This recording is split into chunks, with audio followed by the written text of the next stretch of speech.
po sa inyong lahat, mga kabataan. Good evening po sa inyong lahat. Ayan, pwede po ba ninyong batiin as usual, yung inyong pong mga kasama sa kaliwat kanan, nasa harapan po, nasa likod ng isang magandang gabi. Ayan, pwede niyo po bang gawin yun? Batiin niyo naman. Masyado naman talaga kayong mga it's navera, sabi ka rin na Ate Sheila. Ayan, kasi talagang yung mga kabataan natin, mahirap i-please, mahirap pasayahin. Pero nagpapasalamat po tayo dahil kayo po naririto ngayon, ngayong pong gabi, at kayo po ay, alam ko po na sa pagkakarinig ko sa maraming mga kabataan, as I was listening to them this week, marami ho ang stress sa kanilang mga schools, yung mga nagpapanggap na nag-aaral ng mabuti. Stress daw sila dahil marami daw projects, marami daw mga peta, yung peta-peta nyo. Ayan. So sana sabi ko nga doon sa isang kabataan, makinig na kayo. Sabi ko nga sa isang kabataan, kailangan niyang gawin yung one step at a time. Kumbaga, di ba dumadating talaga tayo sa punto na natatambakan tayo ng ginagawa, pero simulan mo sa bagay na kaya mong gawin. Yun naman ang life natin we need to start sa bagay na kaya mo, na pwede mong magawa at this time. Kung hindi ka medyo magaling sa essay, doon ka muna sa medyo, mag-drawing, yung gano'n assignment, yung mga tungkol sa medyo hindi kinakailangan masyado ng isip, yun muna yung gawin mo kung talagang na-stress ka sa mga essay, sa mga research. Okay, kaya ang payo ko rin sa mga kabataan, most of you guys are students, huwag nyo kasi tambakin, tinatambak nyo kasi. Kaya naging hirap kayo, kasi kasalanan nyo din. Sabi mo sa tabi mo, kasalanan mo din yan. Kasi tambak ka ng tambak. Kaya ngayon, tambak na talaga, kaya na-overwhelm ka na masyado sa iyong mga dapat gawin.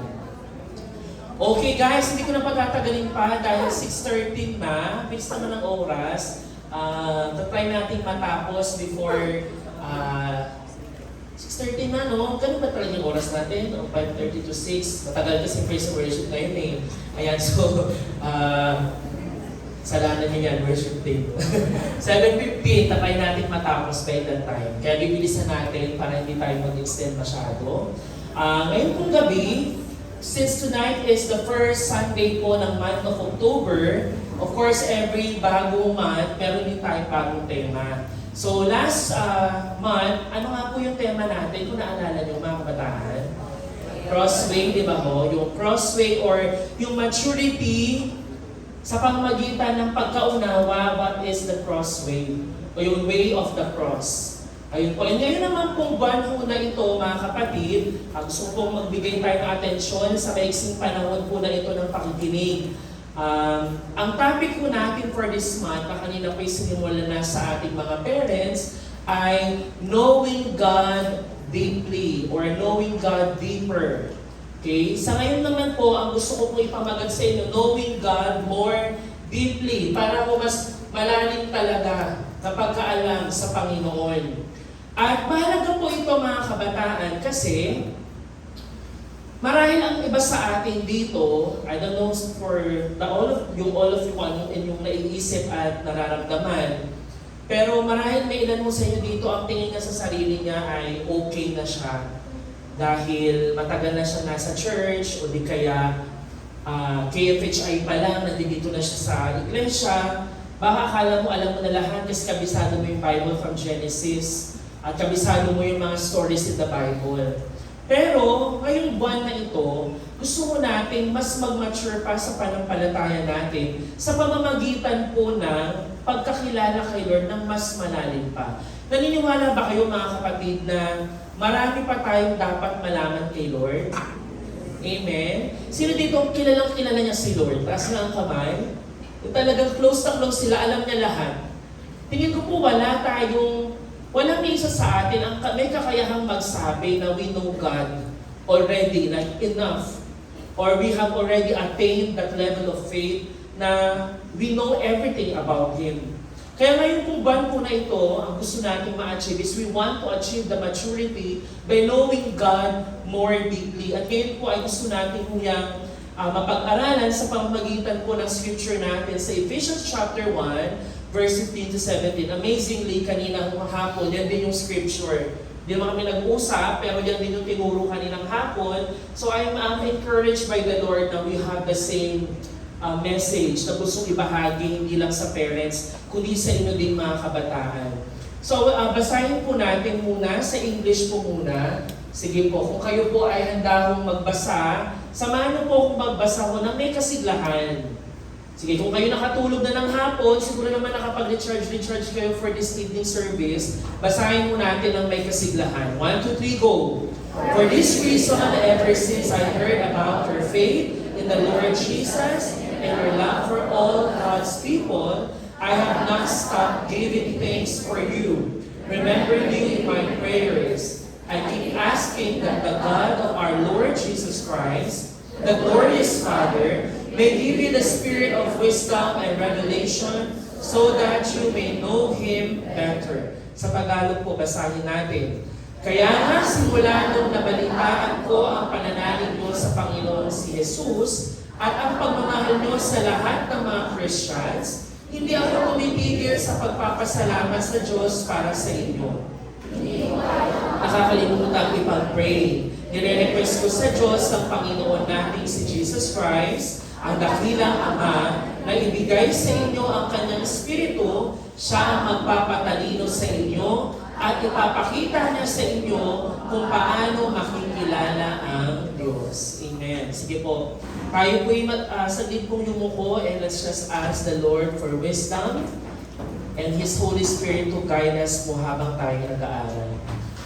Aming Ama, maraming salamat Panginoon for this evening. Thank you Lord for bringing us here sa lugar mo po Panginoon upang hindi lamang kami magkaroon ng time para makapagpahinga ng aming mga souls, Lord. Kundi Panginoon, tunay po namin ma-reconnect ang aming puso, ang aming mga isip sa pamamagitan ng inyo pong mga salita. Lord, this month as we begin our theme, Lord, of maturity by knowing God deeper, dalangin namin na magkaroon kami ng tunay na desire na mas kilalanin kayo, mas mahalin kayo, at mas sundin kayo sa aming pong buhay. Lord, kung kayo ang Panginoon ng aming buhay, natural lamang na gustuhin namin mas kilalanin kayo. That's why, Lord, we pray that your Holy Spirit will convict us and, Lord, give us your wisdom upang tunay namin maunawaan at hindi lamang maging kaalaman ang mga salitang aming mapapakinggan, kundi, Lord, tunay na magkaroon ng application ito sa amin. Maraming salamat, Panginoon. Kayo po ang pumagitna sa buhay ng bawat isa. Ingatan niyo po ang aming mga isip, ang aming mga puso, at alisin mo sa amin anumang klaseng hadlang upang makinig kami ng mabuti. Maraming salamat, Panginoon. Ito po ang aming panalangin sa pangalan ni Jesus. Amen and amen. Ayan. Magandang gabi po sa inyong lahat, especially sa mga VIP natin kakarating lang. Maraming salamat sa inyong pagdating. Ayan. Better late than never. Very good kayo sa paghabol ninyo. Ayan. Ngayon pong gabi, since knowing God deeper yung ating pong topic ngayon, gusto ko po kayong ipakitaan ng halimbawa na paano ba yung ibig sabihin that we know God deeper sa ating pong buhay. Gusto ko lang po muna kayong tanungin nitong katanungan po na ito. Ako po ba? Ayan, salamat. Tanong ko po kayo, kilala niyo po ba ako? Bakit niyo ako kilala? Kasi may pangalan po ako, di po ba? Kilala niyo po na ako si Joseph Ubas. Ako po yung naglilingkod dito sa ating church. Pero, hindi sapat na masasabi mong kilala mo ko just because you know my name. Just because you know na ako ay isang pastor sa church sa LTCM at ako ay nakilala ninyo base sa mga napakinggan ninyo, o base sa mga narinig ninyo from other people, or base din sa pagkakasama nyo sa akin. So let me ask you, bilang ating icebreaker, ang suggestion kasi sa akin, pag din service to, kailangan hindi boring. Kailangan natin medyo siglahan at para hindi antokin yung inyong mga katabi. Gusto ko kayong tanungin kung kilala nyo ako, I want to ask a few questions. At bibigyan ko kayo ng prize na inihanda ni Pio Winsel. Kaya maraming salamat, Pio Winsel. O, di ba? Ang ating prize, bigyan kayo ng Cadbury na chocolate. Okay? 5 tanong lang to. Okay? 5 questions. Unang tanong, paunahan na lang punta dito ha. Paunahan. Lugi, tatanong kayo. Okay, as if naman alam niyo yung sagot. Okay, unang tanong, ilang taon na ako ngayon? Pumunta dito dapat. Paunahan. Hindi ka na nagbigay sa iba. Kailangan. Sige. Gusto ni Ate Sheila ng prize. 45, salbahin ka, kita man kasama.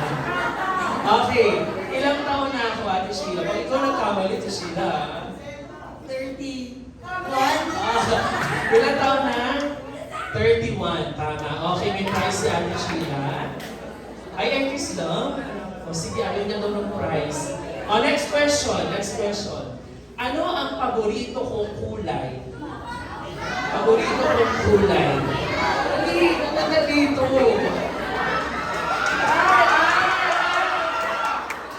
Grabe ka naman, Shelby. Dumayo ka pa talaga dito.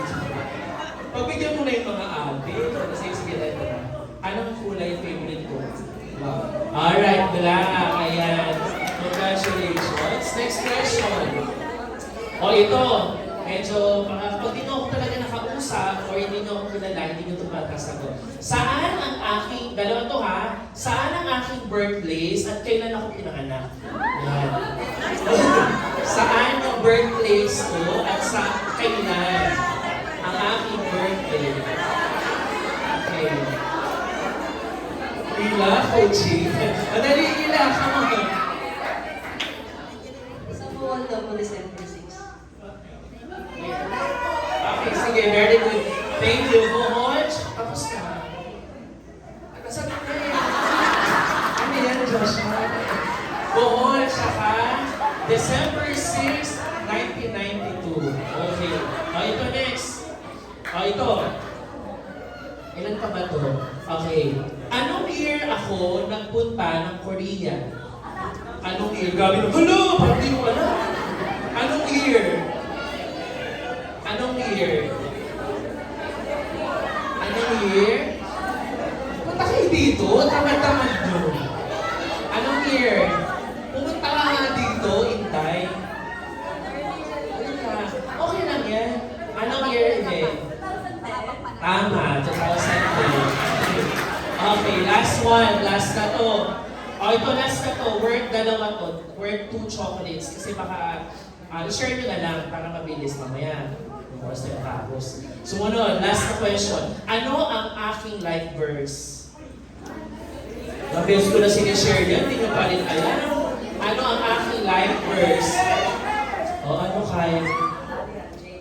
James 1 verse 1 to 3. Hindi, mali yung verse eh.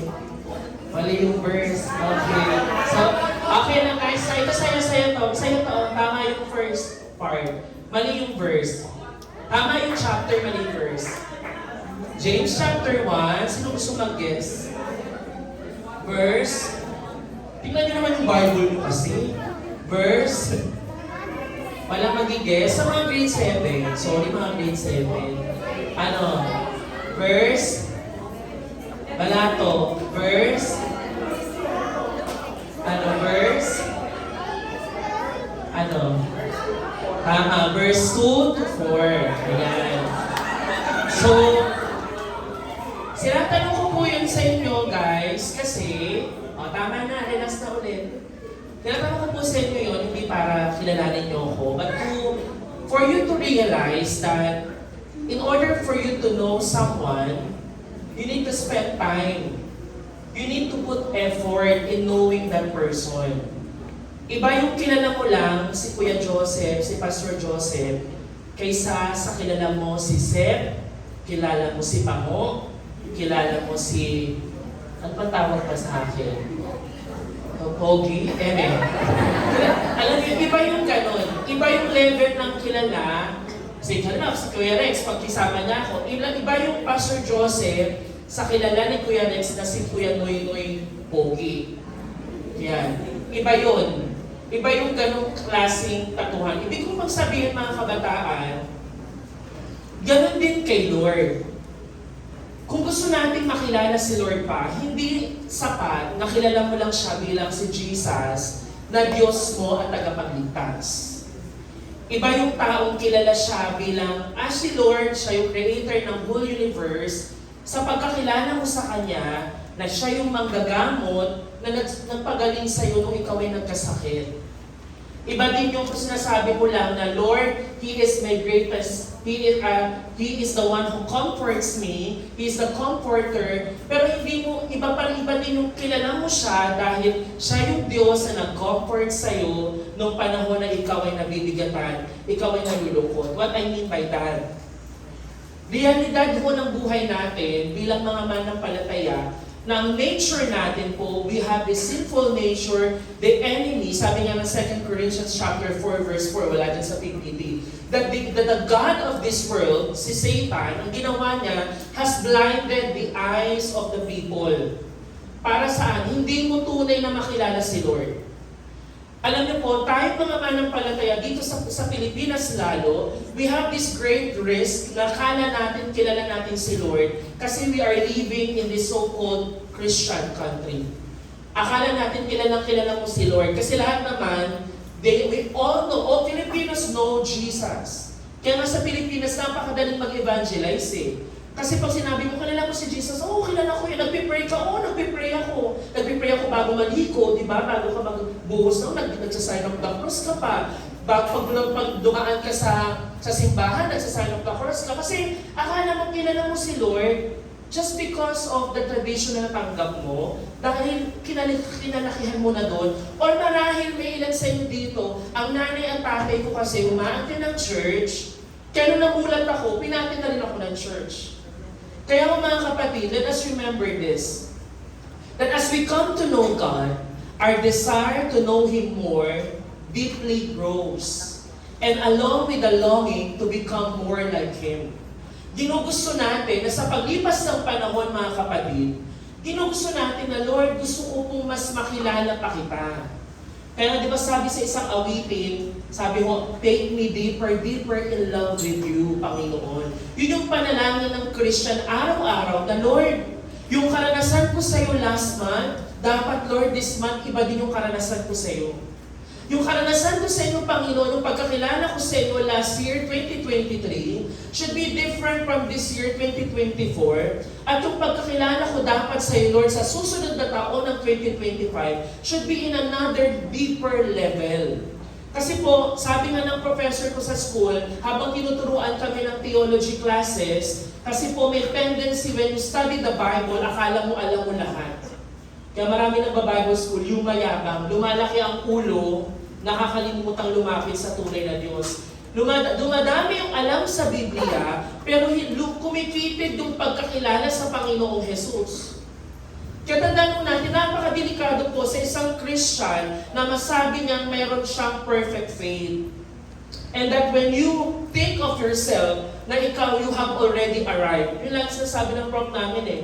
It's very dangerous for a Christian to think of himself that he has already arrived. Kumbaga nandun na ako, okay na ako dyan, wala na akong pwedeng improvement, wala nang room for me to improve, hindi na ako magsasaliksik about kay Lord. Kasi po, ang ating buhay panampalataya is our relationship with the Lord. Knowing Him and having relationship with Him. Kaya nga po, bilang halimbawa na lang din, si Apostol Pablo, before we go to our main points, gusto ko lang pong ipakita sa inyo anong diferensya ho ng taong nagpipray pa na mas makilala ang Panginoon. Si Apostol Pablo, kilala ho natin siya, isa po siyang Pariseo, mamamatay na tao nung hindi pa siya Pablo. Tama po ba mga kabataan? Na before he was called Paul, he was Saulo ho siya, na isang Pariseo, mamamatay ng tao, kalaban ng mga Kristiyano, kaaway ng Kristyanismo. At ang sabi ho dito, sabi niya ho, dito po yung eksena kung saan siya po ay nasa road to Damascus, on the way to Damascus, kasi pupunta siya, ang balak niya, pumatay ng mga susunod pang Kristiyano. Pero ano po nangyari? Natumba yung kanyang kabayo, talagang bumagsak siya sa floor, sa ground, and then the Lord Jesus Christ met him on the way. Ngayon, nung kinatagpo siya ng Panginoong Jesus, ang tanong niya, doon sa Diyos na kinatagpo siya, si Jesus Christ, ang sabi niya, "Who are you, Lord?" Saul asked. Ba't kaya siya nagtatanong, sino ka? Bakit? Hindi niya kilala eh. He didn't know who Jesus was. And guys, yung Diyos na nagpakita sa kanya, si Jesus na nagpakita sa kanya, hindi yung Jesus na hindi pa namamatay. Di ba? Itong panahon ng Acts, it's the Jesus na nagpakita sa kanya, yung Jesus na namatay at nabuhay muli. At yung nagpakita sa kanya, ang sabi ng Panginoong Jesus, nagpakilala siya, "I am Jesus whom you are persecuting." Kasi po si Pablo, pag yung salita pa lang po na, "Who are you, Lord?" For him, bilang isang taong Pariseo, na ang background niya, talagang maalam po siya sa salita ng Diyos. Di ba? Ang kilala natin, ang mga Pariseo talagang, kumbaga sa panahon natin, maraming alam sa Bible yung mga yan. And they think they already know about God, everything. Kaya yung magtanong siya ng, "Who are you, Lord?" Ibang klase yung katanungan yan. Yung magtanong ka ng, "Sino ka?" For someone who thinks that himself is very good at knowledgeable sa salita ng Diyos, yung magtanong ka na, "Who are you, Lord?" Ibang klase yung katanungan yan. Pero yung katanungan na yon, ang siya pong lead sa kanya upang magpakilala ang Panginoong Hesus sa kanya, makatagpo niya ang Panginoong Hesus, and totally, from that moment in life, sa buhay niya, change yung panibagong set ng kanyang buhay. From being Saulo na mamamatay tao, naging isang Pablo na nagbibigay ng buhay sa pamamagitan ng kanyang declaration sa Panginoong Hesus na kanyang kinatagpo. Kaya ito po yung nangyari sa Acts chapter 9. Now, 29 to 30 years after, pag tinignan ho natin yung kanyang panalangin din at desire ni Pablo in Philippians chapter 3 verse 10 to 11, anong sabi niya? Kilala na niya si Jesus kasi nga na-meet na niya eh. Pero ang panalangin ho ni Pablo, mga kapatid, sabi niya dyan, "I want to know Christ." Gusto niya pang makilala si Kristo. At yung pagkakilala niya na yun, tingnan niyo kung mabuti, anong sabi niya? Yes, to know the power of His resurrection. At ang sabi niya po dyan, hindi lang knowing the power, but also participate in His sufferings.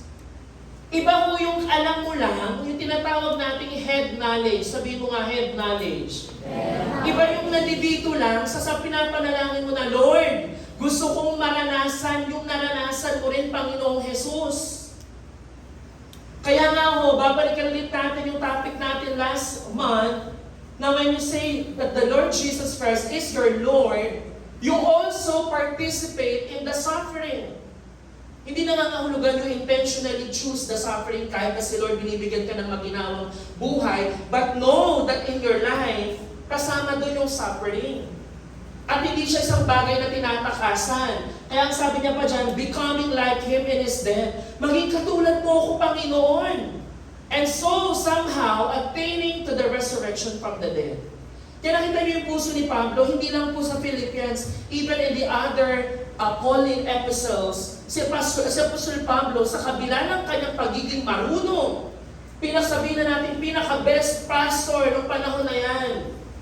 Ang panalangin pa rin ni Pablo, "Lord, I want to know you." Now let me ask you, mga kapatid ko sa Panginoon, do you want to know God more? Hindi ko nga makita yung desire mong makilala eh. Mas gusto mo pang kilalanin si Bini Maloy kaysa kay Jesus Christ. Sinisearch mo lahat ng paborito niya. Sinisearch mo yung kanyang kapanganakan. Sinesearch mo ano yung kanyang background in life, yung history, paano siya napunta sa bini. Pero si Jesus, sa sinasabi mong Panginoon mo, kahit yung basic, saan pinanganak si Jesus, sabi GC ba? Letter B daw yung simula. Bakit? Kasi po mga kapatid, nature ng mundo, nabulagin ka sa dapat na puso na meron ka. Now, it's easy to say amen that you want to know God more, but in reality, and the sad reality of our generation, few, very few, want to know God more. Bakit? Distracted sila sa maraming bagay. Huwag na kayo maghawakan, mga bin. Hindi kayo maghihiwalay. Ayan. Kaya kailangan ho natin mas kilalanin ang Panginoon. Amen po ba? Amen. Kaya, yung pagpunta mo dito ngayong hapon, ngayong gabi, let me ask, why are you here ngayong gabi? Did you come here because you want to know God more or because it's our meeting place, evening time, and after service we'll go to the Bago to Life and we'll spend time, drink coffee, and talk with my friends. Ganun ba? Or you come here because, Lord, I will come this evening because I want to know you more. What I've known last week sa preaching, gusto ko, Lord, pagdating ko ngayong gabi na to, Lord, I want to know you better than last week. Amen, mga kabataan? Amen. Gusto natin siyang mas makilala pa. Kaya we're in initial observation, mga kapatid. Pagdating sa Biblia, we see that throughout the Bible, there is a strong emphasis po on knowing God. At sabi nga ng Hosea po, tinan niyo po yung prophet Hosea. Sabi nga po dito, sabi sa prophet Hosea, na Hosea chapter 6 verse 3, let us acknowledge the Lord. Let us press on to acknowledge Him. Alam niyo po yung chapter 6 na to, si Hosea na isang propeta, he calls the people po to return to God. Kasi nandun sila sa sitwasyon na marami sa kanila ang hindi sumusunod sa Diyos, ang Israel. At gusto ni Hosea ho, na ang Panginoon, He is willing and eager to heal, restore them. Okay? And forgive them kapag bumalik sila sa kay Lord na may sincerity sa kanilang puso. Kaya ang panalangin ni Hosea, let us acknowledge the Lord and let us press on to acknowledge Him. Yung word po dito na acknowledge, mga kapatid, it's more than an intellectual recognition.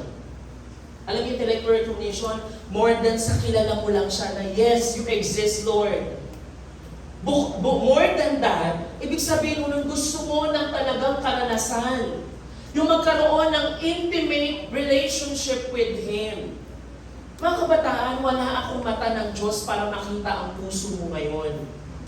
Pero ang tanong mo sa atin, gaano ka ba nananabik na mas makilala pa si Lord? And you know, sad to say, iilan lang yung nakita kong may ganong puso na gustong makilala si Lord. Siguro sa pamantayan ko ganon, pwede akong sabihin judgmental ako, pero sa mga kabataan natin ngayon, iilan yung merong desire na gusto kong makilala si Lord. Na merong puso na nananabik na gusto kong mag-research about Him, gusto ko siyang mas makilala pa. Kaya nga sa Tagalog sabi dyan, halika kayo't kilalanin natin si Yahweh. At sikapin natin na siyang makilala. May pagsisikap na kilalanin po ang Panginoong Diyos. And the same thing din kay Jeremiah, sa prophet Jeremiah chapter 24, verse 7. Anong sabi dyan? Ano sabi ho? I will give them a heart to know me, that I am the Lord. And they will be my people, and I will be their God. For they will return to me with all their heart. Alam niyo po, sa verse na to, sa mga verses natin na to, pinapakita sa atin na nais ng Diyos na makilala natin siya. Sa sobrang dami mong kaibigan, at meron ka pa nga binibebe, may big time ka pa, kung ano-ano, hindi mo ginugustong makilala si Lord. Nababawasan nung panahon na dapat kay Lord mo ibinibigay para mas makilala mo siya. At itong verse na to, sinabi ni Jeremiah to the people of Judah that there is a promise of inner transformation. Kasi yung mga tao ng Judah, they had their heart hardened. Matitigas na yung puso nila and they turned away from God. Kaya ang sabi ni Jeremiah, Guys, bibigyan ko kayo ng chance, sabi ng Panginoon, bibigyan ko kayo ng panibagong puso. At yung puso na yun, ay puso na kinikilala talaga ang Panginoong Diyos. May kausap pa ba ako? Kaya sabi mo dito ng Jeremiah 9 verse 23 din, ano pong sabi? This is what the Lord says. Let not the wise boast of their wisdom, or the strong boast of their strength, or the rich boast of their riches. Kundi asan daw dapat magyabang? Ang sabi niya, but let the one who boast about this, that they have the understanding to know me, that I am the Lord. Nakita niyo po yun? Na kung meron ka bang kamang ipagyayabang dito sa lupang ito, sa mundong ito, guys, huwag kang mayabang dahil magaling ka sa science. Huwag kang magmayabang dahil magaling ka mag-essay, dahil matalino ka sa English, o ang dami mong pinagmamalaki, meron kang ganito, meron kang ganyan. Pero wala ka namang maipagyabang sa tunay na pagkaunawa kay Lord. You don't even know Him. Kaya ang encouragement ko po sa inyo mga kapatid, opo, of course, mahalaga po yung ating mga academics, lalo yung mga kabataan ngayon. Sobrang abala ho dun sa academics. Tama ho yun, kailangan natin mag-aral ng mabuti. Pero tandaan mo natin, ang pag-aaral ng mabuti, hindi naman yan ang magpapatatag ng yung foundation ng isang tunay na manampalataya. But your understanding of who God is. Kaya ho, sumunod ho dyan, meron pong invitation to know God. Merong invitation po ng Panginoon sa atin na makilala siya. Pamilyar po tayo dito, sabi ko sa Psalm 46 verse 10. He says, be still and know that I am God. Yan po yung invitation ng Panginoon sa atin na kumalma ka. Be still at kilalanin mo ko bilang Diyos. Ang tanong mo sa atin, gaano mo kilala ang Panginoon bilang iyong Panginoon at Diyos ng iyong buhay? Ang sabi pa ng Psalm 100 verse 3, pakibasa ng lahat ng kalalakihan. Pakibasa, 1, 2, 3, go. And we are His. We are His people, the sheep of His pasture. Yan din po yung sinasabi, know that the Lord is God. Kilalanin mo na ang Panginoon ay Diyos. Mga kapatid, nais ng Diyos na makilala po natin siya. Alam niyo po, marami po sa atin pag pumupunta ko ng dagat, di ba po? Sino dito nakapunta ng dagat this year? Meron ba dito nakapag-swimming? Ikaw na, Arjun. Yan. Di ba po tayo, pag pupunta mo ng dagat, di ba po, pag pumupunta ng dagat, ang mga tao iba-iba ng ginagawa, di ba po? May mga tao po nagpupunta ng dagat, nandun sa gilid, nagaganyan lang ng tubig, di ba? Meron naman naglalaro ng mga kabibing, ng mga shells. Minsan naman kung medyo nakaangat-angat kayo, pinuntahan mo na sa Boracay, kunyari, gawa ka ng mga sandcastle, ayan, tapos picture-picture kayo. Tapos meron naman po talaga na, naglalaro sila mga beach volleyball, ganyan. Pero pag pumunta ka ng dagat, ang pinakamasayang gawin ay mag-swimming, di ba ho? May pumupunta pa doon para mag-meeting. Nagpupunta doon para mag-swimming talaga, mag-enjoy. Pero alam niyo mga kabataan, more than sa swimming din, wala kang makikita po na perlas o pearl sa dalampasigan ng beach. Wala kang makikita ganun.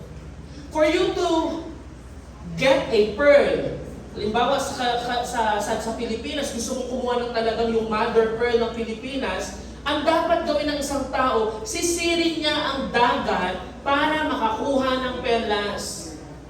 Anong ibig ko pong sabihin nun? Ang Diyos, mga kapatid, mararanasan lang natin siya pag ginusto nating lumalim sa Kanya. Kung kayo po ngayon, real talk ng mga high school, na marami ditong high school, kung kayo nandito, ang gusto nyo palagi ay Father Abraham, ganyan-ganyan. Pang gusto ninyo, at gusto ninyo yung, gumawa si Noah ng barko, pinapasok ang mga hayop. Kung gusto nyo yung ganon, malabo pong mag-mature po tayo. Kaya ang nais po natin, tulad ng pagsisid ng isang tao sa dagat, upang kunin yung napakagandang perlas na yan. Kahit gaano pa kalalim noon, sisisirin niya, you want to go deeper because you know that that is precious. And para din po sa atin, makaka-encounter lang tayo ng tunay na karanasan kay Lord pag ginusto mong lumalim. Pag ginusto mong mas makilala pa si Lord. Mga kabataan, as you're listening, ask yourself, gaano ko pa ba gustong makilala si Lord sa buhay ko? O ang sabi mo, okay na ako kasi talagang busy kami dyan, marami kami ginagawa. Tapos nag-a-assist pa ako. Tapos pag dumating yung Saturday school, ako mas marami pa kaming gagawin. So tuturo pa ako sa mga bata. Alam niyo po, iba yung alam sa tunay na nararanasan. Kaya remember, doon sa pangatlo, there is a call to go deeper. Kaya the same thing po, sabi sa 2 Peter din, naglalatag lang po ko sa inyo mga kapatid Sabi sa 2 Peter chapter 3 verse 18, but grow in the grace and knowledge of our Lord and Savior Jesus Christ. May panawagan po na mas lumalim pa, na mag-grow ka pa. Di ba lahat po tayo, halimbawa sa ating physical na aspeto, walang tao na gusto mo na yung height mo nung kinder ka, pag college ka, ganun pa rin ang gusto mo. Gusto mo na ikaw, habang tumatagal, lumalaki ka. Ay, sorry na sa medyo mababa. Kasi hindi ko huhangarin. Si Mara, tinitigan ako ng masama. Sorry na, mahal ka na, Mara. Siyempre gusto natin, pag hindi ka nag-grow, there's something abnormal or maybe behind it, kay factor pala, alam mo yun, naputulan ka pala ng binti ng bata, kayo na ganyan. Pero yung normal na paglaki natin, gusto natin talagang nag-grow din tayo sa paglipas ng panahon. Ngayon, bibigyan ko kayo ng isa pang halimbawa. Sabi sa John chapter 14, this was the time when Jesus was talking to His disciples kay Philip. Sabi niya, ito yung panahon, pamilaro tayo sa verse na sabi ni Jesus, ako ang daan, I'm the way, the truth, and the life.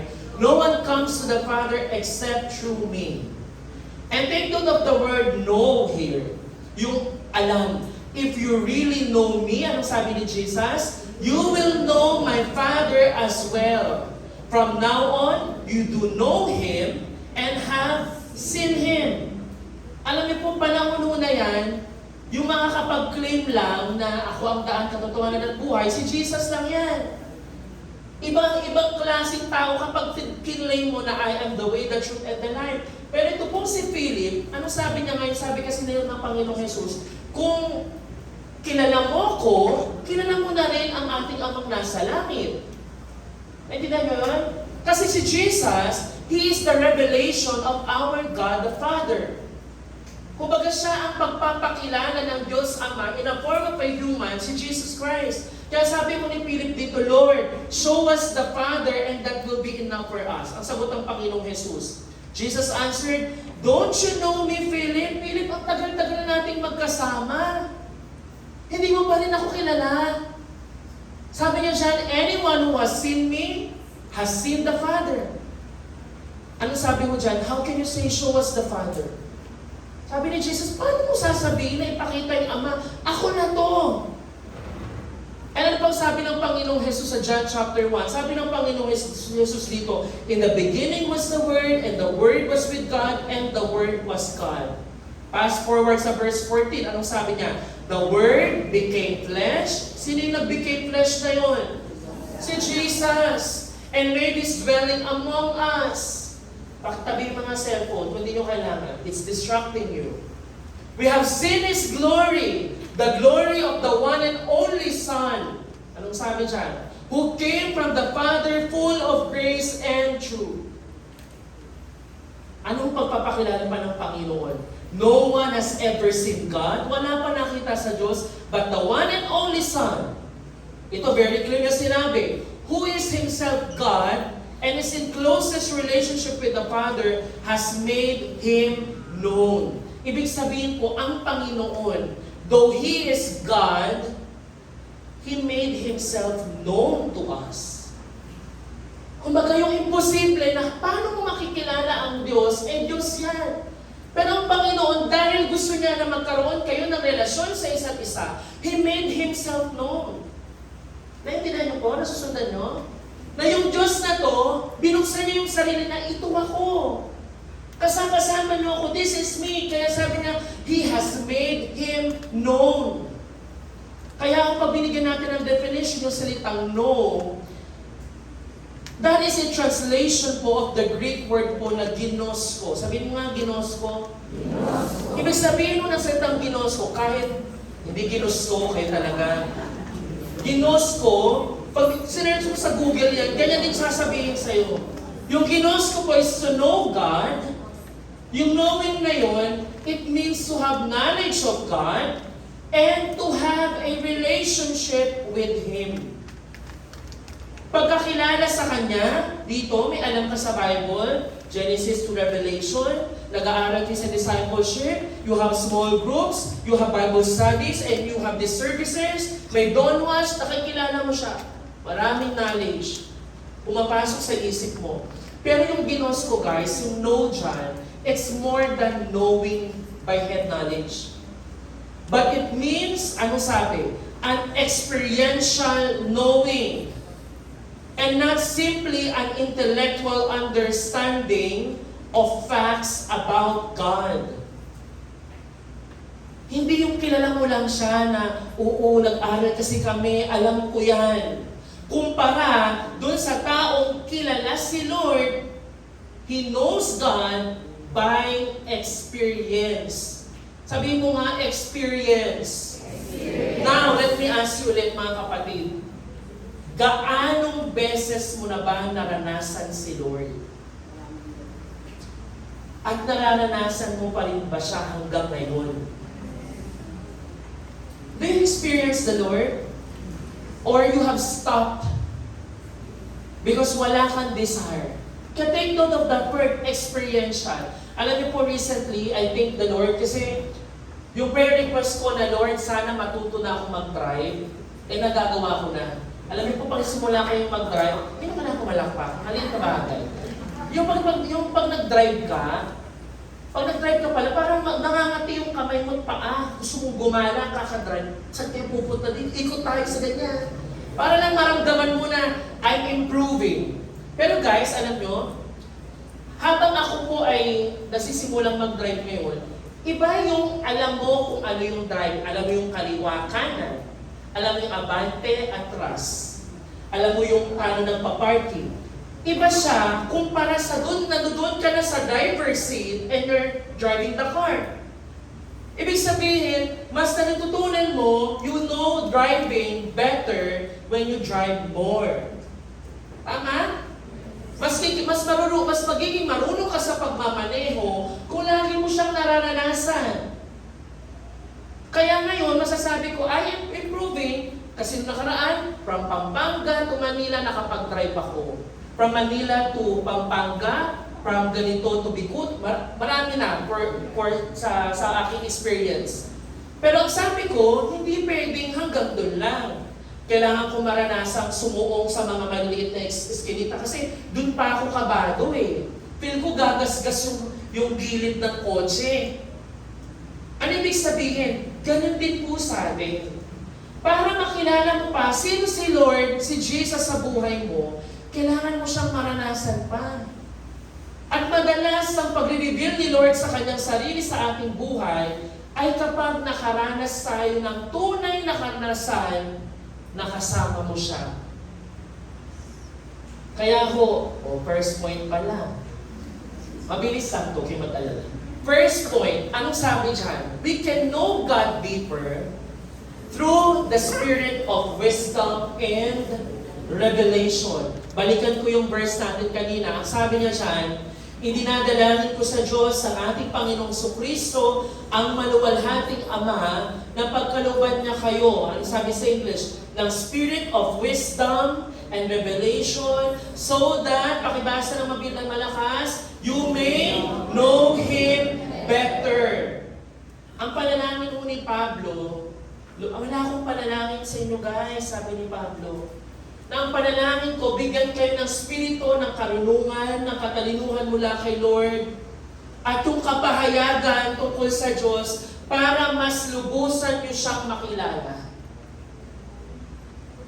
Tanungin ko lang din ulit kayo mga kabataan. Who among you, answer in your heart, who among you here prays to the Lord? The Lord, bigyan mo ako ng spirit of wisdom and revelation para mas makilala kita. Or ang panalangin ko lagi, Lord, give me this. Lord, give me wisdom para, Lord, makasagot ako sa math. Or makasagot ako sa recitation.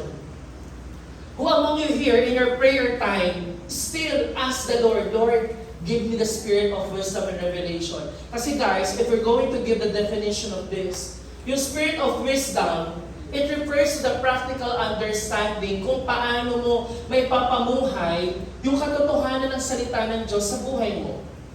Yung revelation naman po, yung spirit of revelation, guys, anong sabi dyan? It refers to the unveiling of God's mysteries, leading to a personal encounter with Him. Nire-reveal ni Lord yung sarili niya, kaya nga revelation. Pinapahayag ng Panginoon yung kanyang sarili para sa kanyang pagpapahayag sa iyo, makapag-build ka ng personal na relasyon sa Kanya. At yung revelation din, guys, nahahati siya sa dalawa. Pag nag-aaral kayo sa theology, I need to say this, no? Hindi naman po para i-boast yung knowledge, but may sinatawag po tayong general revelation and a special revelation. Yung general, kaya siya tinawag na general, all people on earth know there is God. Kahit sa ang relihiyon, they believe in God. Except sa mga atheists, of course. Pero yung maraming relihiyon, they know this general truth, the universal truth, that there is God. And pagdating sa Christianity, universally we see creation. Di ba? Pag nakita mo nilikha, you know that there is a creator. Tama po ba? Yung may katabi mo, nandiyan dyan yan, kasi may lumikha dyan. Hindi yan nanggaling sa unggoy. Mukha man siyang tao, tao talaga yan. Ay talaga. Di ba? Kaya nga sabi ko dito, nire-reveal ni Lord yung existence niya and power niya. Pero yung details nito, limitado.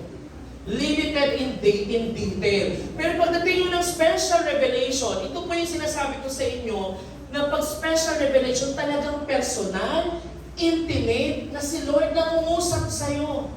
In the Bible, remember the story of Moses. Diba ko si Moses, tinatagpo ni Lord doon sa bundok. At kinausap siya ng Panginoon sa kabanal-banalan niyang trono, na ako ang Diyos at sinusugo kita para pangunahan ang mga bayan ko. Nasusundan mo natin? And many things, even si Apostol Pablo kanina sa nakita natin, si Lord nag-reveal sa kanya, I am Jesus. Merong special revelation, hindi pwede yung revelation sa buong church, doon ka tumigil, ikaw wala kang special revelation. Ako bilang isang si Jason Bilucero, ano yung pangungusap sa akin ni Lord personal? Naintindihan niyo po yun? Iba sa nababasa nyo lang, itong bang sinasabi ko, general yan kasi may PPT na explain ko sa inyo. Iba yung pag-uwi nyo sa bahay, habang naglalakad ka, siya sa may tinuro kanina ni Kuya Joseph, parang iba yung pag-usap sa akin ni Lord, iba talaga yung sinasabi sa akin. Special yun. Because He's talking to you through Scripture and supernatural. Minsan sa panaginip, di ba? Nanaginip ka. Natanggal lahat ng ngipin mo. At sinabi ng kapitbahay mo, may mga matay. Hindi yun. Iba yun. Yung talagang nanaginip ka, binigyan ka ng Panginoon na, alam mo yun, yung kapayapaan sa puso mo at kasiguraduhan. Hindi tinatawag natin special revelation and God reveals Himself sa personal na pakipagtagpo. And let me give you an example in the Bible. Tingnan niyo po ako lahat. Ito po, tingnan niyo po mabuti kung paano po ang Panginoon nang kinikilala niya, gusto niya na makilala natin siya ng mas malalim sa pamamagitan ng special niya na revelation. In that instance po in the Bible, sa John chapter 4, noong ang Panginoong Jesus lumapit sa isang Samaritanang babae. Pamilyar kayo dito, di ba ho? Eh, syempre iba hindi, lahat na yung mga bata.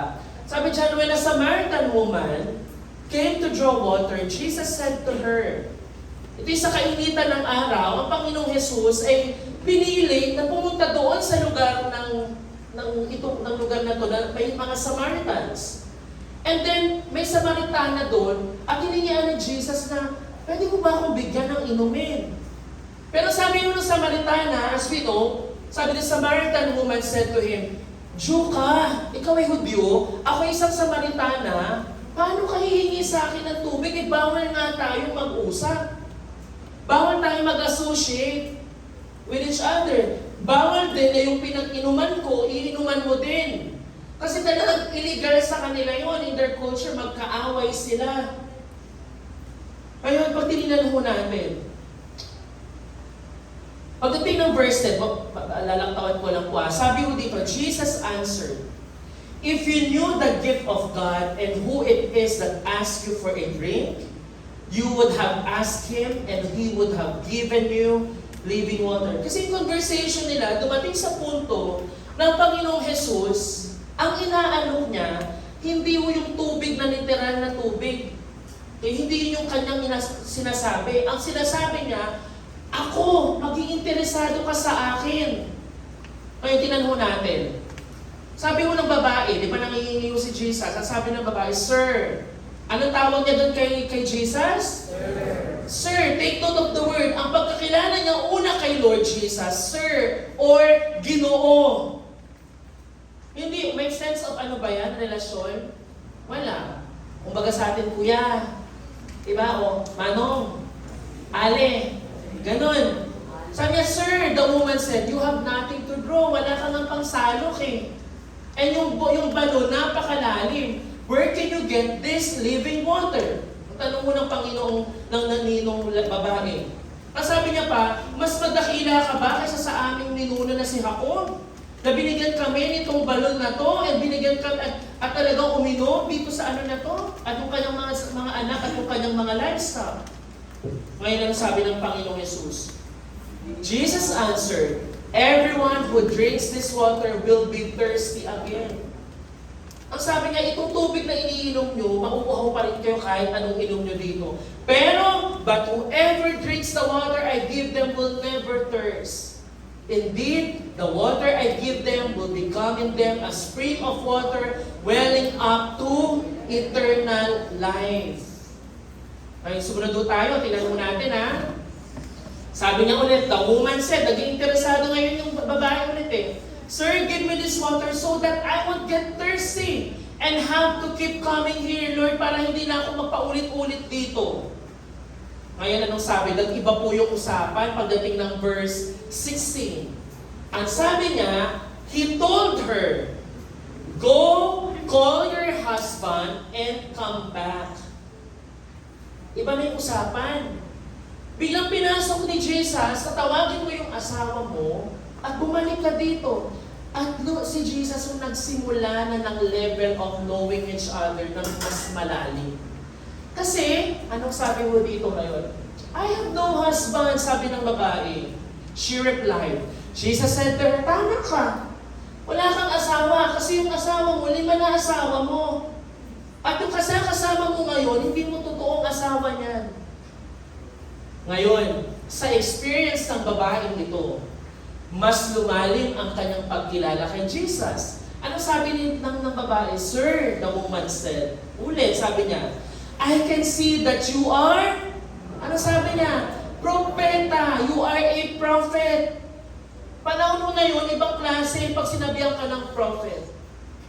And fast forward. Yung babae, dahil sa kanyang karanasan kay Jesus, itong Samaritanang babae, anong sabi mo niya? The woman said, I know that Messiah called Christ is coming. When He comes, He will explain everything to us. Alam niya, hinihintay nila yung paparating na Messiah na si Kristo, yung Kristong Messiah. Ngayon, anong sabi sa sumunod talata? Messiah ho, di ba? Nag-ano siya? Then Jesus declared, this is one of the few instances na ang Panginoon mismo magpapakilala ng sarili niya. Nandiyan pa ho kayo, may mga tutulog na, ganun ba ka-boring yung pagtuturo? Yun ba yung gusto makilala ng deeper ang Panginoon? Pumipikit tayo sa preaching? Kaya sabi niya dyan, then Jesus declared, I, the one speaking to you, am He. Sa ibang salin, I, the one speaking to you, is the Messiah. Ano tawag natin dyan? That is a special revelation. Kaya ano pong nangyari, mga kapatid, mga kabataan? Anong sabi ng sumunod dyan, di ba? Nagpakilala ang Panginoong Hesus sa kanya. And because of that, pakibasa nga ng lahat, 1, 2, 3, go. Many of the Samaritans from that town believed in him because of the woman's testimony. He told me everything I ever did. Alam niyo po yun, na may mga panahon, mga kapatid, nakakilala tayo kay Lord kasi may nag-testify sa atin. You know guys, yung ating testimony can lead people to believe in God. Yung testimony ng pagkakilala, karanasan kay Jesus, will also be an instrument para makilala ng ibang tao si Lord. Nandiyan pa ho kayo?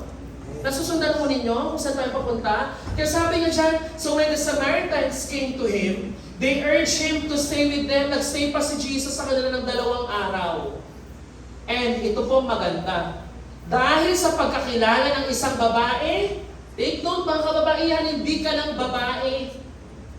Kaya ano sabi niya? And because of his words, many more became, pakilakas, became believers.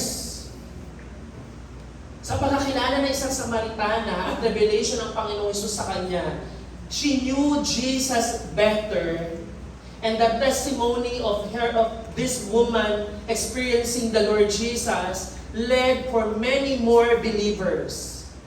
Kaya anong sabi ng mga tao? They said to the woman, anong sabi nila? We no longer believe kasi sinabi mo lang sa amin. But now we have heard for ourselves and we know that this man, si Jesus, is indeed the Savior of the world. Palapakan na natin ang Panginoon. Alam ko, ibig sabihin mo na, mga kapatid, pag kilala mo ang Panginoong Hesus ng totoo at mas malalim, maraming taong makakakilala kay Lord. Ang tanong, tulad ng Samaritanang babae, kikilalanin mo ba si Lord ng mas malalim pa? Pangalawang bagay, know God deeper through the hope of His calling. Sabi mo ng verse 18, nawa'y liwanagan ng Diyos ang inyong mga puso upang malaman ninyo ang pag-asa na para doon ay tinawag niya kayo. Kung gaano kasagana ang pagpapalang inilaan niya para sa kanyang mga banal. Kaya ang sumunod na bagay na gusto kong i-share sa inyo, kung kanina we're talking about the experience natin kay Lord, pangalawa dito, mas makikilala natin ang Panginoon kung tunay natin nauunawaan na sa Kanya po may pag-asa po tayo. Pag-asa, sabi dyan, know Jesus deeper through the hope of His calling. At bigyan ko po kayo ng halimbawa din. Puro sa Bible itong halimbawa na ibibigay ko sa inyo. Sabi ko sa John chapter 9, ito po yung panahon, mga kapatid, tingin sa akin. Ito po yung panahon, throughout the Bible, even in the Old Testament, wala pang pangyayari na may isang bulag na pinagaling. Yung bulag na mula sa kanyang kapanganakan, walang balita na napagaling na nakakita. This is the first time in the Bible, in John chapter 9, na isang babae, isang lalaki, mula sa kanyang kapanganakan ay bulag na at muling pinagaling ng Diyos na kakita. Kaya tinanong natin yung storya. Sabi dito, after saying this, he spit on the ground, dumura ang Panginoong Jesus, gumawa ng putik gamit ang kanyang hulaway, and put it on the man's eyes. At sabi ni Jesus, sige humayo ka, pumunta ka doon sa Siloam. At sabi dyan, so the man went and washed and came home. Ano nangyari ho? Seeing. Nakakita itong lalaki yung ito. Ano pong sabi? He replied, tinanong siya ng mga tao kasi nagulat sila. Basahin na lang ng mas detail itong John chapter 9 na. Pero ito nagulat yung mga tao, paano? Siya ba yung bulag na nakikita natin, na bulag talaga? Paano nakakita yan?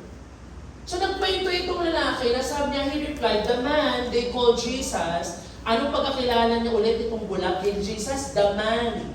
May lalaki, hindi naman niya nakikita si Jesus eh. Naririnig niya lang yung pangalan, katulad ni Bartolomeo na naririnig niya lang din. Sa kanya din sabi niya, yung lalaki, yung man, ang pangalan ay Jesus, gumawa ng putik, nilagay sa aking mata at pinapunta ako sa Siloam at pinahugas sa akin at pagkatapos na nakakita na ako. At ang tanong ng mga tao, where is this man? They ask him, hindi ko alam kasi pagkaano wala na siya. So ano sumunod na nangyari? Ayun naman yung mga epal na Pariseo. Yung mga Pariseo, sabi niya, some of the Pharisees said, kasi nag-uusap sila, paano nakakita itong lalaking to? Kung may gumawa man ng himala, panigurado yung gumawa ng himala, hindi sa Diyos yan. Kasi kung sa Diyos galing yan, hindi siya dapat nagpapagaling sa Sabat. Itong mga legalistic na Pariseo, nasabi na, ay hindi, ginudge na si Jesus. Na hindi yan sa Diyos kasi bakit siya magpapagaling ng tao, gagawa ng himala, magpapakita ng bulag, sa Sabat pa, bawal yun. Kailangan nilang sundin, Sabat yan eh. So isip-isip nila, hindi yan sa Diyos. Kaya sabi ho dito ng verse 17, then they returned again to the blind man. Anong tingin mong pagkakilala doon sa taong yun? Ang sabi niya, it was your eyes he opened. Ang reply ng lalaki na pakita na gumaling, sabi niya ngayon din, he is a prophet. Kanina din, sabi ng lalaki, that man, Jesus, pagparaan habang siya nagbubulay-bulay, he had understand that he is a prophet. Nakita niyo, habang nararanasan, habang nakakakita ng pag-asa sa Panginoong Jesus, lumalalim yung pagkakilala mo dapat kay Lord. Hello! Mga kabataan, lumalalim ba? O si Lord lang siya yung Diyos na pinasimba ko ng nanay ko eh. Siya yung nanay ko kasi leader sa LTCM, Bible Coach, pina-attend lang akong service eh. O yung Diyos na kilala ng magulang mo, kilala mo rin ngayon bilang totoo mong Diyos at tagapagligtas. Kasi naranasan mo siya. Kaya ano pong nangyari? Verse 24, a second time, skip ko. A second time, they summoned the man who had been blind. Sabi mo ng mga Pariseo, magbigay ka ng kalawatian kay Lord, sabihin mo yung totoo. Sabi niya dyan, they said, we know this man is a sinner, makasalanan ng tao niya. Pero ang ganda mo ng sagot nitong lalaking pinagaling. Sabi niya, whether he is a sinner or not, I don't know. But one thing I know, ano sabi niya? I was blind, but now I see. Ano ibig sabihin? Naranasan ko si Lord. Naranasan ko yan kahit sinner pang tingin mo sa Kanya, kahit anumang sabihin nyo, mga kapatid, walang makakatalo sa karanasan mo kay Lord sa anumang sasabihin ng tao sa'yo. Amen? Amen. Kahit ano pang sabihin ng magulang mo, ng kaibigan mo sa'yong negatibo, pero kung ikaw, may tunay kang karanasan kay Lord, hindi ka magpapatalo doon. Kaya ako kanina, habang naghahanda po, I came across to this story, my story, ng isa nating kapatid ko na pangangalanan. But I asked her permission. Ako po habang binabasa ko ito, I felt the sincerity na kilala niya si Lord, kilala niya alam niya yung ginagawa niya, I know her heart for the ministry. Anong sabi niya po dito? Let me just read, mababasa ko naman siguro. Lord, it is a tremendous privilege to serve you. Not everyone is given this opportunity. However, I find it difficult to understand those who see this service, particularly in children's ministry, as a burden or inconvenience. Naintindihan niyo yan? Na Lord, naiintindihan ko na pribilehiyo lang at opportunity itong makapag-serve sa inyong ministeryo. Ang problema lang, Lord, hindi ko maintindihan. Ba't may mga tao, ang puso nila sa ministeryo ay isa itong burden. Isa itong inconvenience sa akin. Ano pang sabi? I am a sinner. I am not better than anyone else. I am burdened as well. I experience inconvenience too. But that alone, take note of this, but that alone is not a valid reason to set this ministry aside. Naintindihan niyo ba yun? English ba yun? Kaya din maintindihan? Sabi niya, ako din, may inconvenience ako, pero hindi yun dapat maging rason. Nabibigatan din ako, may sarili din ako pinagdaraanan, pero hindi ko pwedeng gawing rason yun para i-set aside ang ministeryo. Bakit? Naintindihan mo kung ano ang karanasan na maglingkod kay Lord. Alam niyo, hindi ko lang maating Lord to have that kind of mindset na hassle. Bakit pa? Ito lang naman ginagawa ko. When in the first place, sa Sunday school din naman sila nagsimula. They wouldn't be here where they are today. Kung ano man ang main ministry nila ngayon, if they were for the sacrifices of those who serve as their Sunday school teachers. Ano po ibig sabihin? You can write this story if you have true experience in the Lord in the ministry. Pag wala kang karanasan kay Lord kay ministry, mabilis kang magtingin sa iyong sarili. At mabilis sumuko sa ministeryo. Mabilis magsabing, ayoko na. Mabilis magsabing, I'm inconvenient. Mabilis magsabing, ayoko na, pagod na ako. But when you know the Lord Jesus whom you're serving, hindi ganun kadali mag-set aside ng ministeryo. Iba ho yung tinutukoy kong pahinga. Kung gusto nyo pahinga, walang masamang doon. Pero yung basta-basta mong iiwanan, basta-basta mong, alam mo yun, magiging missing in action ka, alam mo yun, yung parang, kung ikaw ay Sunday school teacher man, hindi ka nagpapaalam. Napakabastos ng nanuugali. Kung kilala mo si Lord na pinaglilingkuran mo, is that so easy to leave the ministry? Nang walang paalam, hindi ka magsabi siguro sa mga teacher mo, bakit wala ka ngayon? O mag-e-excuse ako ngayon? And why is it so easy to say excuses in the ministry? When you know that it's for the Lord. Mahilig po tayo mag-excuse, pero kapag sa sarili mo natin, we never give excuses. Kaya sabi ko ng lalaki, one thing I know, I was blind, but now I see. Ikaw ba, may ganang kakapahayagan na kahit anong sabihin nyo kay Lord ko, kahit sinong anumang sabihin mo kay Lord Jesus na sinasamba ko, pero alam ko na ako itong taong binago ni Lord. Ganito ako dati, pero ganito na ako ngayon. Bulag ako dati, pero ngayon gising ako. Nakakakita ako. Ano sabi ng mga Pariseo? Sabi ko ng lalaki sa kanila, alam natin, hindi pinakikinggan ng Diyos ang mga makasalanan, ngunit pinapakinggan niya yung mga sumasamba sa Kanya at sumusunod sa Kanyang kalooban. Sabi ng mga Pariseo, hoy, sino ka para i-lecture kami? Mas matalino kami sa'yo. Ba't ka ba nag-lecture sa amin? Kasi he's sharing yung kanyang naranasan eh. Ano nangyari ho? Pinaalis ho. Kasi tinakot to, kaya takot din yung magulang nung pinagaling na bulan. Kasi meron silang takot na if someone declares Jesus as the Messiah, ipapa-out dun sa sinagoga. Ay, nasusunod nyo? I-kick out. Ano nangyari sa lalaki? Na-kick out nga siya. Siya po'y kanilang itiniwalag. Sabi niya, tinuturuan mo pa kami ngayon? Ikaw bulag ka? Anong makasalanan? Umalis ka dito. Umalis nga. Dahil si Jesus, sa pagmamahal niya, pinuntahan niya ngayon. Narinig niya, Jesus heard that they had thrown him out. And when he found him, he said, ang tanong niya, do you believe in the Son of Man? Ang tanong mo ng lalaki, sino mo yun, sir? Who is he, sir? The man asked, sabihin mo, Lord, para ako din ay manampalataya sa Kanya. At sagot niya, sabi niya, Lord, hindi ko po kilala. Sabihin mo sa akin para makapag-believe din ako. Ngayon, anong sagot ko? Ito po yung magandang sagot ng Panginoon. Siya'y nakita mo na. Siya ang kausap mo ngayon, wika ni Jesus.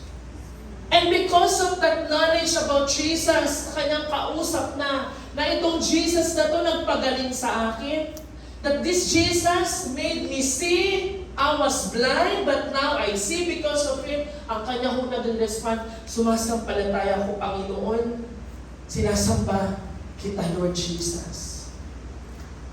Ano po ibig sabihin? When you know the Lord, ang response mo, sasamba ka talaga sa Kanya. Kaya yung mga song leader, nalulungkot pag kayo mo sumasamba, parang di ko kilala yung tao. Yung Diyos na nasa harapan. Araw-araw nagpupuri, araw-araw sasamba. Kilala ko ba yun? Si Lord. Ilang taon na namin pinag-uusap praise and worship natin hanggang ngayon, wala ka pa rin sigla. Eh, ang sinasamba mo yung Diyos, baka di mo kilala. Hindi mo kilala, kaya hindi ka nagtataas ng kamay. Kaya hindi ka masiglang umaawit. Kasi ano mo lang, puro TikTok, ganyan-ganyan ka sa TikTok, yun lang yung alam mo. Tapos mga lalaki, mapansin ka masyado, hindi mo nga alam. Puro ka ganun-ganun, hindi mo kilala si Jesus, kaya hindi ka makataas. Hindi, lagi, mga kapatid, ba't parang wala kayong sigla? Tignan mo yung tao na kilala niya, Lord, ikaw pa na yung may ginawa sa buhay ko. Sumamba ngayon, talagang Lord, ay, sinasamba kita.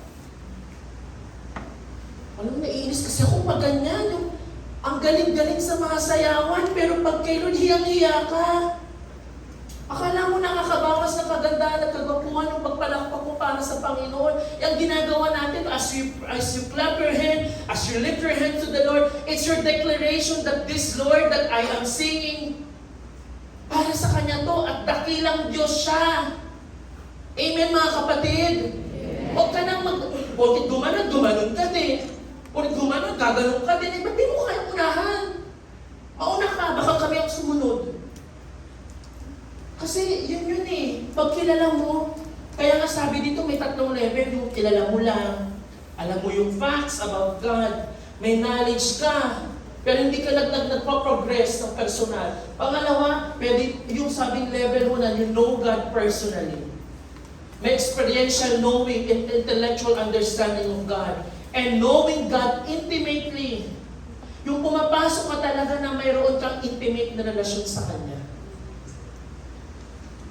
And I want you to take notice of this before we go to the last point. Alam mo sa Bible, may mga taong nakakilala kay Jesus. Pero may mga taong nakakilala lang sa head knowledge, may taong nakakilala kung talagang naranasan. Tingnan niyo po ito. Alam ko po minsan na po nabahagi sa inyo ito. Sa Matthew chapter 16, sabi ni Pedro, kasi nagtatanong si Jesus, sino siya eh? Sabi ni Pedro, ikaw ang Messiah, the Son of the living God. At ang Panginoong Jesus, sa sobrang tuwa ng Panginoong Jesus, He declared a blessing upon Simon Peter. Sabi niya, blessed are you, Simon, son of Jonah, for this was not revealed to you by flesh and blood, but by my Father in heaven. Ibig sabihin, may special revelation kay Simon Pedro, guys. Hindi siya binahagi lang ng teacher, hindi lang siya binahagi ng revelation ng flesh at saka blood. Kundi may revelation ng Diyos amang nasa langit. And I believe for you to have a special revelation, eh ikaw ay dapat babad ka sa Espiritu ng Diyos. Kailangan mo siyang kasama. Kaya si Pedro, talaga namang naging pagpapala. Sabi ng Panginoon, blessed are you. Kasi si Pedro, tunay na karanasan yung kanyang binahagi. Kilala kita bilang Messiah ka, Son of the living God. Tingnan niyo po itong sumunod na pangyayari. Ito naman si Martha. Si Martha, take note of the same declaration. Sabi niya, I believe that you are the Messiah, the Son of God who is to come to the world. The same exact words. Pero walang blessing na declaration sa kanya. Kumbaga kay Pedro, may palakpak ang Panginoong Jesus. Kay Martha, wala. Bakit? Head knowledge kay Martha.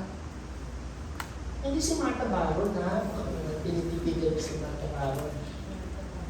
Meron mong head knowledge, meron pong experiential.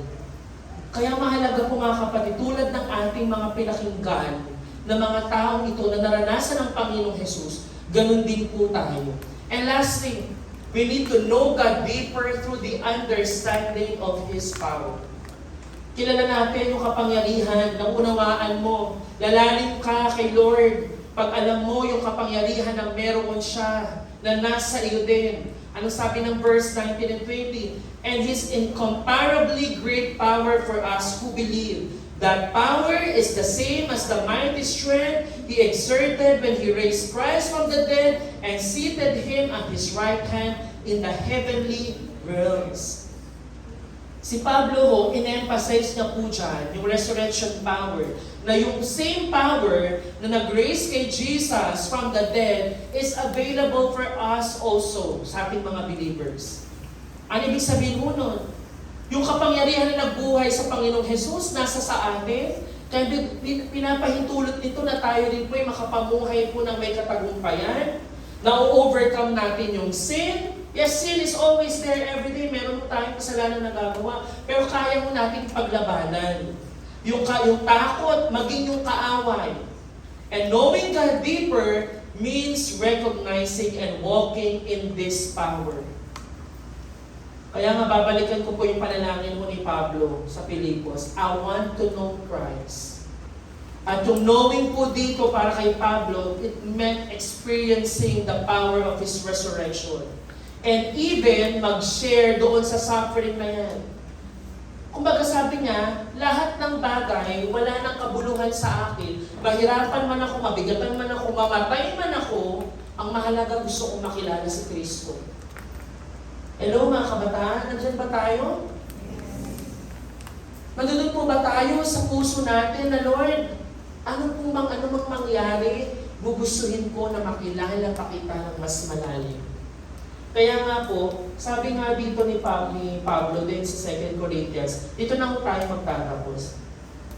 Sabi niya ho dito, pinagdaanan na niya ang lahat ng bagay. Sabi niya, sila ba yung mga lingkod ni Kristo? Sabi niya, mas mabuti ako lingkod ni Kristo kaysa sa kanila. Bakit daw? Para akong isang baliw na nagsasalita ngayon, higit ang aking pagpapagal kaysa sa kanila. Nilatag niya lahat ng kanyang pinagdaanan, mas maraming beses ako nabilanggo, hinagupit ng napakaraming beses, at madalas na nabingit sa kamatayan. Ano pang sabi niya? 5 beses akong tumanggap ng 39 na hagupit mula sa mga Hudyo. 3 ulit kong naranasang hagupitin ng mga Romano at minsang pinagbabato. 3 beses kong naranasang mawasak ang barkong aking sinasakyan at minsay buong araw at gabi akong lulutang-lutang sa dagat. Sa malimit kong paglalakbay, nalagay ako sa iba't ibang panganib. Saan daw? Sa mga ilog, sa mga tulisan, sa aking mga kababayan at sa mga hintil, mga panganib sa lungsod, sa ilang, sa dagat, sa mga huwad na kapatid. Naranasan ko rin ang labis na hirap at pagod, malimit na pagpupuyat at matinding gutom at uhaw. Naranasan ko ang ginawin, ngunit wala man lamang maibalaban. Bukod sa lahat ng ito ay araw-araw kong pinapasan ang mga alalahanin para sa lahat ng mga iglesia. Ano ibig sabihin? Si Pablo ba nagyayabang lang sa kanyang ginawa? Sa naranasan niya? Hindi. It's his personal declaration na, Lord, ano man itong napagdaanan ko, walang halagang lahat ng yan. Kasi ang mas mahalaga, ikaw, Panginoong Jesus, sa buhay ko. Nakita niyo po yung pagmamahal ni Pablo, na yung desire niya na, Lord, I want to know you more, and I want to join you in your suffering. Yun yung declaration mo na gusto mong mas makilala ang Panginoon ng mas malalim. Kaya mga kapatid, huwag kang matakot kung meron kang pinagdadaan ng problema ngayon. Huwag kang mangamba kung may kabigatan ka kasi normal yan. Mas makikilala mo si Lord dyan. Huwag kang panginaan ng loob kung sinasabihin kaya, gaba, ano yan, tinumubaan na sa'yo yan. Parusan ng Panginoon sa'yo. Hindi. Kung may ganung pangusap sa'yo si Lord, then accept it. Pero kung tingin mo ito ay pagpapatatag na yung panampalataya, tanggapin mo ito at mas kilalanin mo ang Panginoong Jesus ng malalim sa iyong buhay. Kaya perseverance po ni Pablo through suffering showed that knowing Christ was worth any cost. Sabihin ko nga, any cost. Any cost. Walang halaga ang lahat ng bagay para kay Pablo. His life was characterized by sacrifice, self-denial, all in pursuit of a deeper relationship with Jesus. Bago tayo mag-conclude, gusto ko kayong tanongin ulit. Mga kapatid, mga kabataan, ninanais mo pa bang makilala ang Diyos? Totoo ba? Hindi ko po sinabi mag-donate mo kayo ha. Kasi sinasabi ko ho, talagang bawat isa sa atin, even myself, hindi ko pwedeng sabihin porket ako ay nagtuturo na dito sa harapan, okay na ako at wala na ako dapat pang malaman. Napakarami pa.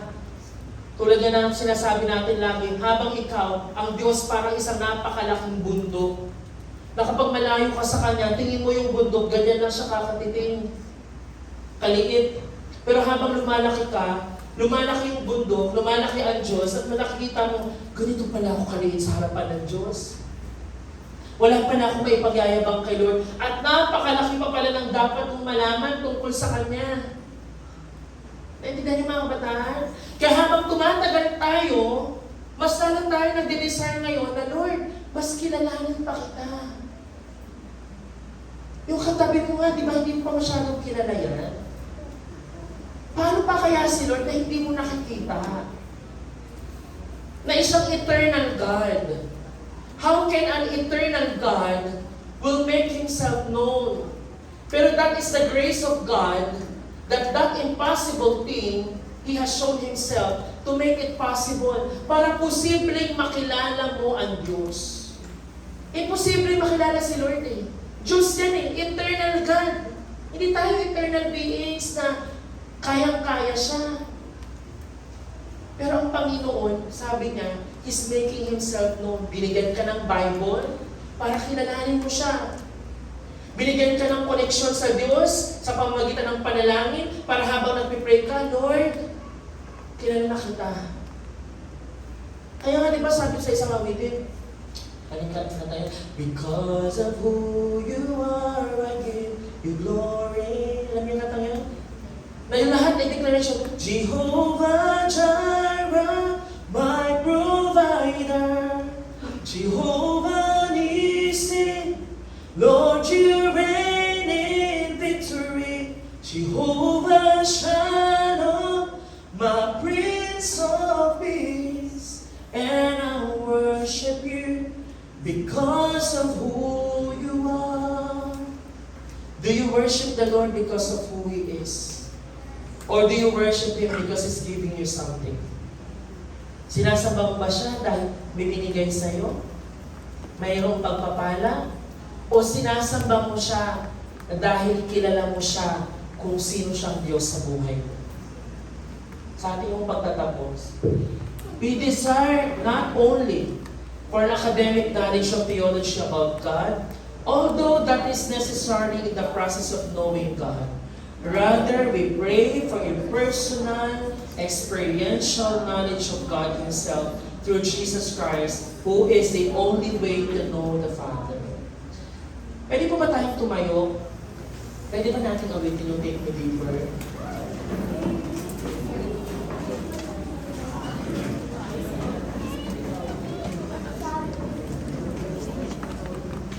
Sige po, pwede ba nating awitan ng Panginoon, guys?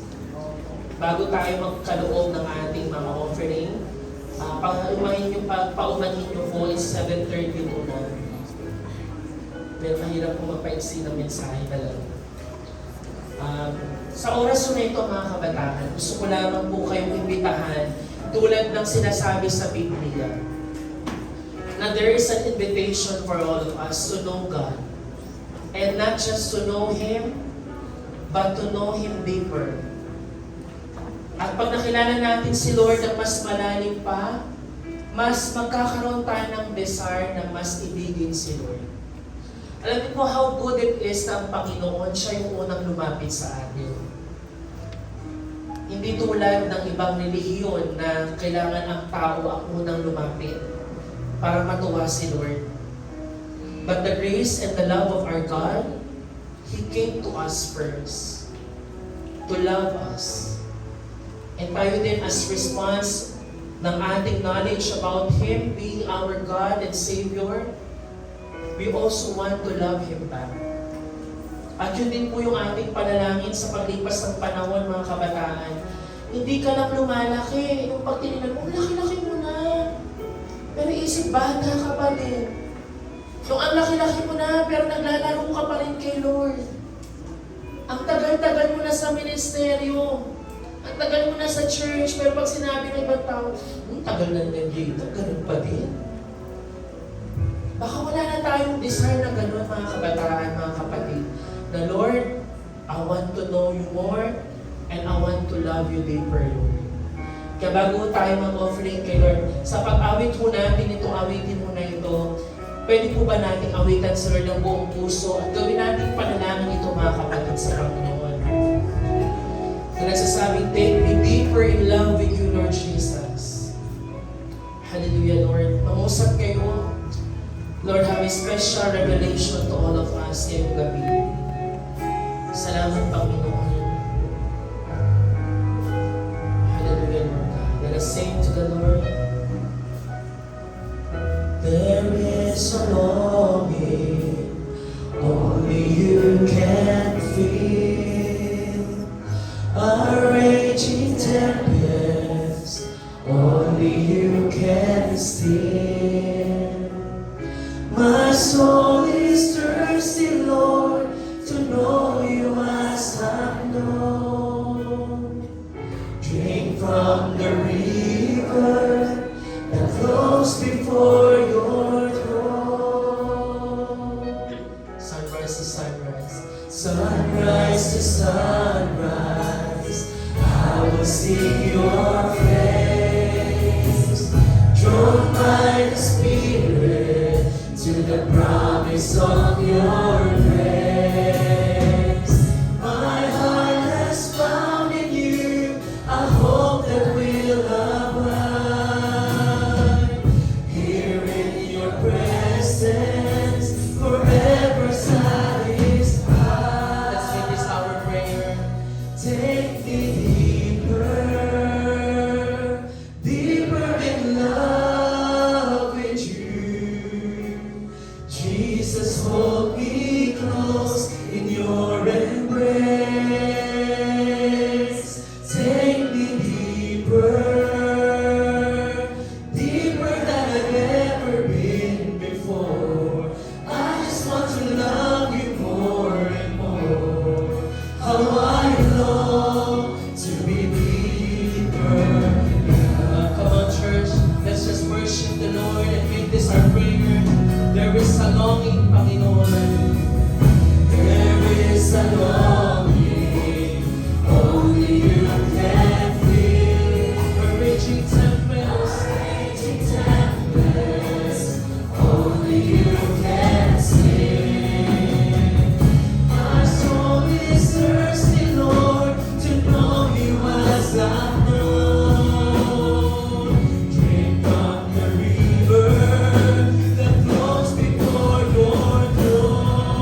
For the last time, take me deeper. Take me deeper, deeper in love with you. Jesus, hold me close in your embrace. Take me deeper, deeper than I've ever been before. I just want to love you more and more. How I long to be deeper. Take me deeper, Lord. Take me deeper. Deeper in love with you. Jesus, hold me close in your embrace. Take me deeper, deeper than I've ever been before. I just want to love you more and more.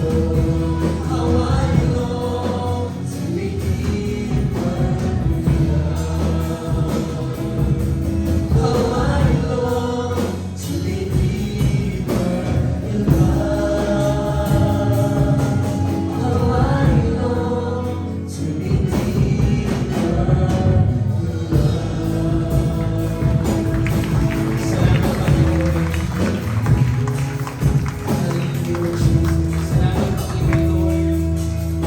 Tunay, Panginoon, sa gabi po ito, Lord God. Ang panalangin namin, Lord, ay walang iba kundi ang mas lumalim kami sa pagkakilala sa inyo. At mas ibigin namin kayo, Panginoon. Patuloy ko kayong mangusap.